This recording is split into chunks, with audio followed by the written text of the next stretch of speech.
Hey, what's up guys? Mike here. In today's video, I want to cover with you what a CPA is, when do you need one, when do you not need one, and what kind of things can they do for you. Now, the reason I'm even presenting this topic is not because I'm a CPA, but more so because one of my good friends asked me to explain what is a CPA, and because she made a good point. She says a lot of people don't know what a CPA even is or does. And so I want to dispel some of the myths about CPAs and some of the misperceptions the public commonly has about CPAs that may or may not be accurate. So just to give you a quick example of when a family was really seeking out a CPA, in this case, they actually came to me to work with me personally because one of my friends suggested they see me, is this family, they had a couple commercial properties, warehouse kind of buildings, essentially. Well, about a year or so ago, during the night, one of the warehouses completely burnt to the ground. Now, this was a warehouse that they owned and they were renting out to another kind of business. Well, this warehouse, they bought this warehouse back in like the 90s. Everything was way cheaper in the 90s, so much less expensive. So what is happening, or what has happened, they will get the insurance proceeds due to the fire. And so when this building burnt down, in terms of real estate, that's known as an involuntary conversion. Is when your property gets damaged or flooded or fire burns it down or it's condemned. Now, many of you who are in real estate probably familiar with the term 1031 or deferred exchange. Have you heard of that? Well, this is a little different. This is similar but different. So we're working on a 1033 exchange, and we're going to help them avoid the gain on an involuntary conversion. When you have a building that was bought many, many years ago for a low price, but now they're going to get insurance proceeds of about $1 million, and the building was worth this much, but you receive this much, they have the potential to pay gain on over $1 million. But by helping them implement the 1033 exchange, we're able to postpone that gain as long as they can find a replacement property for those insurance proceeds that they're receiving. So anyway, so in this example, I mean, let's just say about $1 million they're receiving. I'm approximately helping them avoid about $300,000 to $400,000 in taxes simply by helping them navigate how and where to reinvest that money to avoid the taxation because of that special election. So that's just one example of when somebody came to me seeking my kind of services from like a tax standpoint. When we're just having this conversation right here between you and I, what do you think of? What comes to mind when you hear the word CPA or you hear the acronym CPA? Do you think, oh, that's just a number cruncher, or that's a person who does taxes, or I think they're an accountant? First, I want to dispel one of the most common misperceptions. Do you think that a person needs to be licensed, like a licensed CPA, in order to prepare your taxes? The answer is no, they don't. That a person who can prepare your taxes, they might come right out of high school, they might be right out of college, they could have very minimal training, no license is required, but they can prepare your taxes. So wait, is a CPA an accountant? Well, yes and no. Does a person need a CPA to do accounting? The answer is no. So, why do people talk about working with CPAs? So if you don't need to be licensed to do taxes, if you don't need to be licensed to do accounting, what's the license for? Well, the license is primarily for that person's ability to sign off on financial statements. That's what that designation allows them to do as a CPA. Well, why the heck do you need one? I don't need financial statements, Mike. Couldn't I just contract with one of these other people who don't have the license? Absolutely. But why do people keep talking about working with CPAs? Let me ask you this. Why do you prefer to see the doctor over the nurse or the medical intern? What is it about the doctor that gives you more confidence in them? It's their education, their training, and their experience. And that's exactly why people choose to gravitate. The more complex their financial needs become, and their tax matters and their business matters become, the more they need that level of professionalism in terms of the knowledge. It takes many years and a lot of schooling to be able to even sit for the CPA exam. So in order for somebody to sit for the CPA exam here in California now, over the last like 5 or 10 years, it now requires a master's degree. And then on top of that, you have to sit for all 4 parts of the CPA exam, which is an extremely difficult test. And on top of that, it still doesn't give you the license. Then you have to gain a certain number of audit hours if you want to be able to sign off on reviewed financial statements and audited financial statements. And so there's a whole slew of not only formal education, but real world work experience that has to take place before a person can get that designation. What I'm getting at is that they have a very well-rounded education, usually in tax, accounting, and financial statement and audit preparation. They can help you minimize taxes, preserve your wealth, produce financial statements, help you understand your numbers and your books, and understand where you're going from there. They can be a trusted advisor. So I hope what you're getting from this right now is that, yes, a CPA sometimes does accounting entries or accounting transactions or prepares tax returns. I mean, to be honest, taxes is my specialty. And by the way, CPAs come in all different shapes and sizes. No CPA has the same set of experience. Every single CPA has a different set of experience, no matter where you go. They learn different things. They specialize in different areas, especially in the world of tax or audit and things like that. Often people think, oh, they just hit a button on a computer and then my taxes are done. It is so much more complex than that. It's about understanding the tax laws and how the laws of accounting work together. And when you're working with somebody who doesn't have that background, they don't know what they don't know. And they could be messing up on your tax return, on your accounting records, or whatever it may be.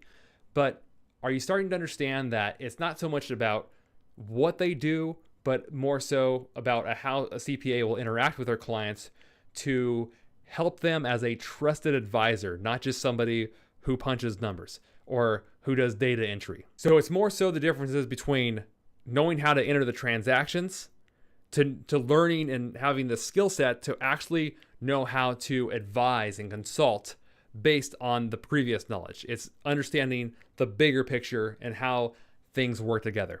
And I can tell you, for the clients that are coming to me right now and who I've been interacting with, one of the main reasons they're coming to me, besides they check out some of my YouTube content, which is cool, is they say, Mike, my current tax preparer, my current accountant, I can tell their knowledge is fairly limited. I need somebody who knows more about business, who knows more about estates and trust, who knows more about what my taxes mean and why I'm trying to, and how I can best balance that when I'm trying to save for my retirement, and what that cash flow looks like. So people are coming to me with these type of things. I really hope you guys are enjoying this video. If you are, if you do me a real quick favor, just tap that like button.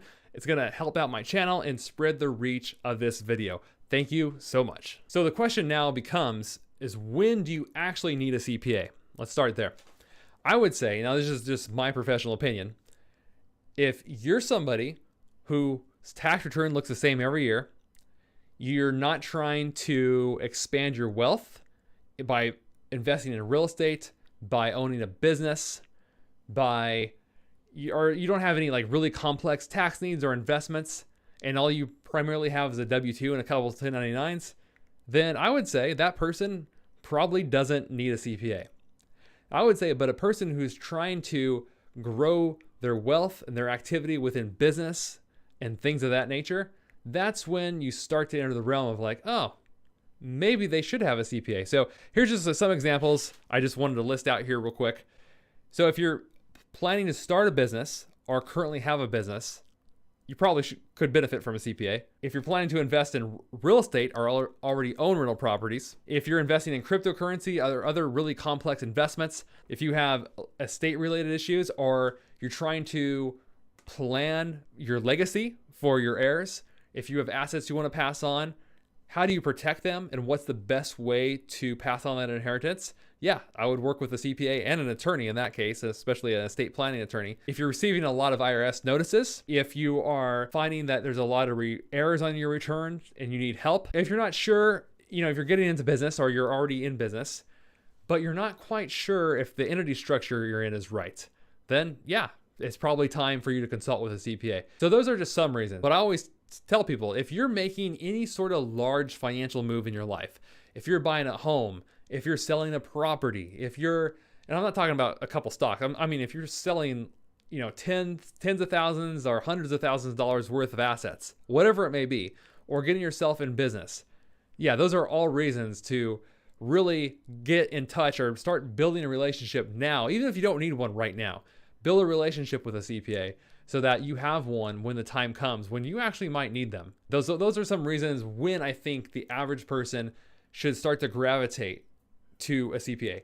Now, did you notice like all those things, all those activities, most of them were around income fluctuations, or a person who's trying to expand their wealth, trying to expand their retirement, trying to expand their knowledge in business and investing and things like that. When I'm trying to find out who's a good fit for the type of work I do, is I'm usually looking, like myself personally, I'm looking for somebody who wants to grow financially, and not like a financial planner, but more so in terms of helping them do it in the right ways, the most cost-efficient ways, the best ways to operate, in the ways that will help them preserve their wealth by keeping as much money in their pocket and away from the IRS while they do it. Now, personally, when I think about the values and benefits a CPA brings to the table, there's a couple things that I think of. One is I try to personally help my clients save time, because the clients I'm working with, most of them are busy. Many of them have a job plus a side hustle or plus a side business. And so I'm working with a lot of people in that situation right now. And I can tell you what, like their time they spend either doing like trading or building their business or whatever activities they're involved in is a lot more valuable than what they would pay me to do their taxes. They need to operate and grow their business, and I can just help them do it just from that standpoint of helping them take over that work. Because if you study the rich, or if you study successful people, what do they have? They're not alone. They have various people helping them in various professions.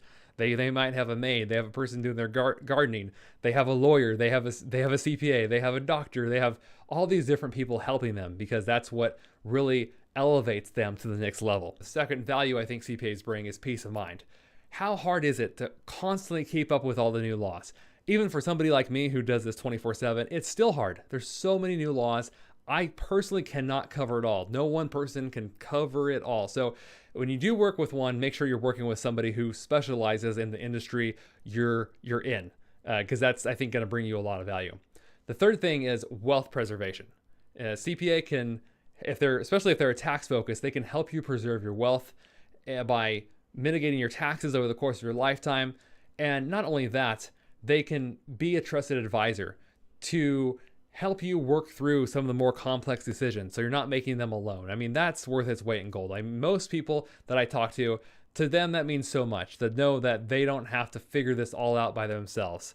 I mean, the world's confusing enough as it is, and to not have somebody to bounce questions off of, I mean, it just makes it so much harder. I mean, there's mentors I have I'm constantly reaching out to bounce ideas off of and questions, and that means the world to me. But that's one of the things the CPA can do. Lastly, it's the trusted advisor role, guys. I mean, that's what I talked about earlier. It's about having somebody on your team who wants to work with you to help you grow, and it's truly a relationship. And it's not just a person doing your taxes or accounting. If you're working with a CPA, you truly are building a relationship with that person. And that's an investment in not only financially, the cost of working with a CPA, but the time you spend building that relationship. But you know what? If you can find a person that you really jive with and you really work well with, they can help you out throughout the course of your life. As many of you know, this is my first year in business for myself. I've always been employed at various accounting firms over the course of my career. I can tell you that working for myself, owning my own business, it's been a dream come true. And I've been able to already work with a large number of you over YouTube, just from YouTube. It's been incredible. I'm able to work with people around the country and help people around this great nation. And also locally. I have a lot of business locally from referrals and things like that. So it's been such a blessing. And I'm thankful to have you guys here from this YouTube channel. And I hope you got a lot out of this video. And I would really welcome and encourage your comments and questions down below. Until the next video, take care. And now you know what a CPA is and when you need one. Peace.